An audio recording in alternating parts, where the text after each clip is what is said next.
Good afternoon. The 49ers play in a little less than 4 hours. You could say the 49ers practice squad. Calling it the B team doesn't really sound accurate.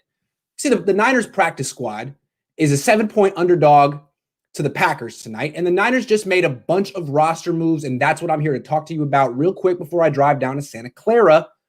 Here's what they did. They activated tight end Jordan Reed off of injured reserve. They activated the two players off practice squad, guard Tony Bergstrom and running back Austin Walter. He might play. They elevated the following players off of the practice squad as COVID-19 replacements for Kendrick Bourne, Deebo Samuel, Brandon Ayuk, Trent Williams. These are the replacements. River Craycraft, wide receiver, going to wear number 86. Safety Jonathan Cyprien, going to wear 32. Tight end Daniel Helm, going to wear 88. Wide receiver Kevin White, going to wear 14. Austin Walter will wear 48, and Jordan Reed, of course, 81. I think this is significant. Remember, the Niners beat the Packers in the NFC Championship game throwing 8 times. Can they run on this team again? I think they can. And I've been talking about this topic with Vish. The Niners can run on teams that have small defensive lines because the Niners have a small offensive line. They get physically manhandled by certain teams. It's not going to happen today. So if they can just run the ball and call a few play action passes to Jordan Reed and Ross Dwelley, the Niners should be fine. Maybe a couple of passes to Trent Taylor, Jerick McKinnon, Kyle Juszczyk. But mostly today, they can just go to their tight ends. They don't have to really mess around with wide receivers. The Niners have 2 really good tight ends, Jordan Reed and Ross Dwelley. 2, not just 1. I don't know how much Jordan Reed can actually do today. He's been hurt. And you don't want to overdo it with him because he gets hurt a lot. But when Nick Mullins is the quarterback this season, his quarterback rating when targeting Reed is 121. He lit up the Giants in the first half throwing to Reed. And you can see when Nick Mullins trusts a tight end, a big receiver, he'll give him chances. He'll throw it up. And he was giving Jordan Reed chances, and Jordan Reed was bringing him down, making him look good. He would have had a beautiful touchdown catch in the back of the end zone, but didn't quite get his foot down and hurt himself. Still, they had a nice connection right away. 121. Nick Mullins' quarterback rating when he targets Jordan Reed. You know what his quarterback rating is when he targets Ross Dwelley this year? 127. 127. That's how good Ross Dwelley is. Ross Dwelley, in his career, 23 catches, 13 first downs, 3 touchdowns. He produces. Really good hands. Good after the catch. He's more like the Travis Kelce style tight end and the George Kittle style tight end. He's not much of a blocker. I mean, he doesn't dog it. He is assignment sound. He does what he's supposed to do, but he's not going to be really moving people.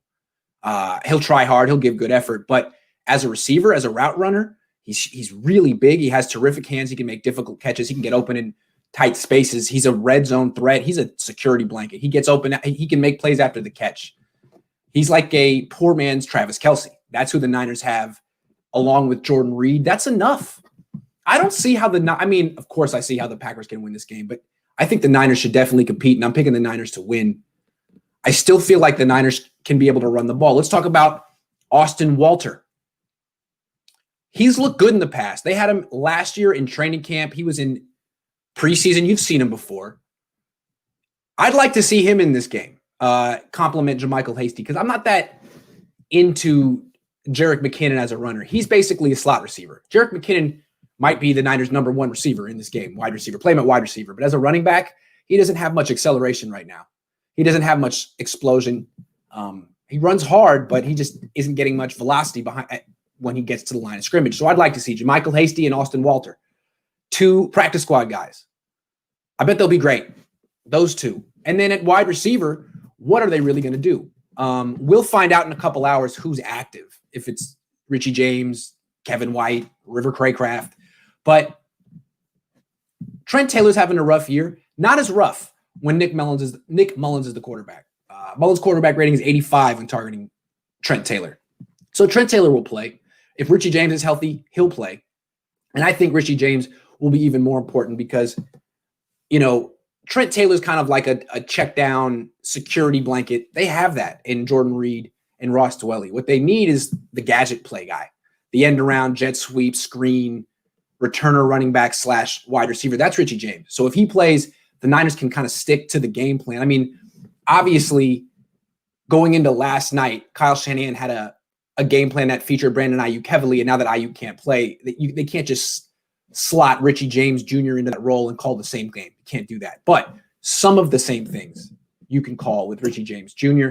But what we're going to see is those two on the field, Richie James doing the gadget stuff, Trent Taylor doing the little short routes in the slot. But who's going to play outside? The outside receivers on this team really, Richie James, of course, and I'd like to see him get some real run. But also Kevin White and River Craycraft. I don't know much about them. Here's where I would say I saw them in training camp and they did this and this is that. They came in right at the end. Remember, like the vets were supposed to be Tavon Austin and JJ Nelson. Then they got hurt. So these were like the backup. It's like the backup plan to the backup plan to the backup plan. Not saying they're bad. Kevin White's bounced around a little bit.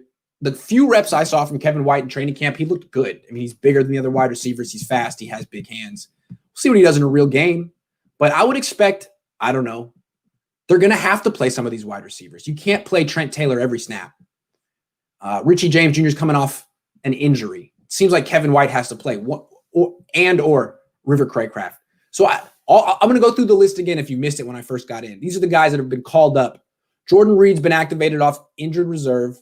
Then called up from the practice squad are Tony Bergstrom, a guard, Austin Walter, the running back, and then wide receiver River Craycraft, safety Jonathan Cyprien, tight end Daniel Helm, wide receiver Kevin White.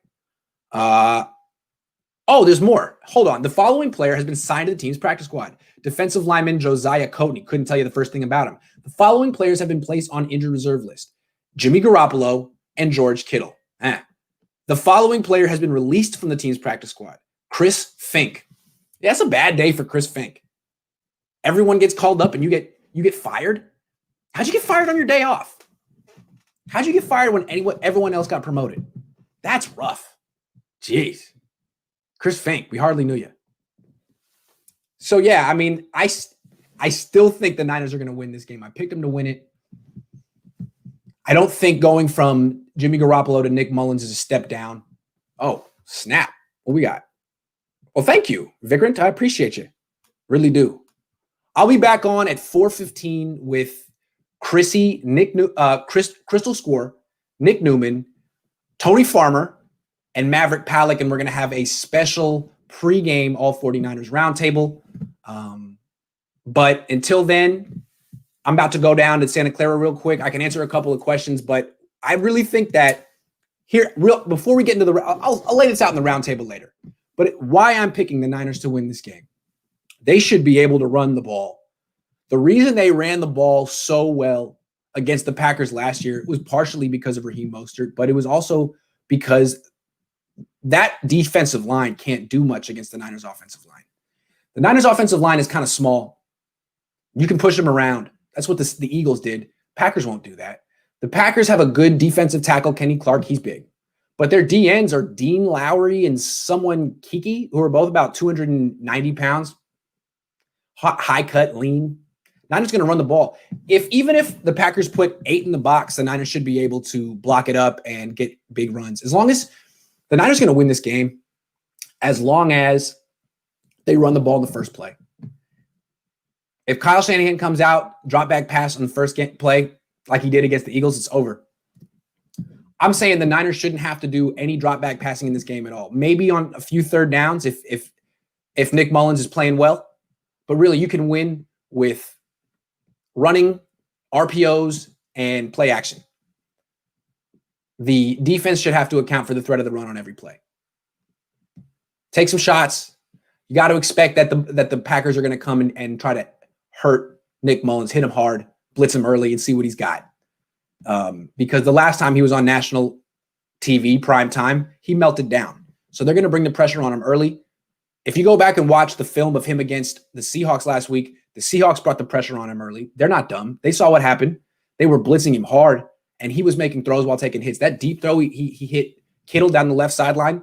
He was blitzed. He got hit. That's coming for him. And the thing about Nick Mullins, he's actually pretty good against the blitz. His quarterback rating against the blitz this year, I think, is like 119. When Nick Mullins struggles is against a really good four-man pass rush. Same thing that gives Aaron Rodgers problems. These guys are pocket quarterbacks. Nick Mullins can't move. He's not an athlete.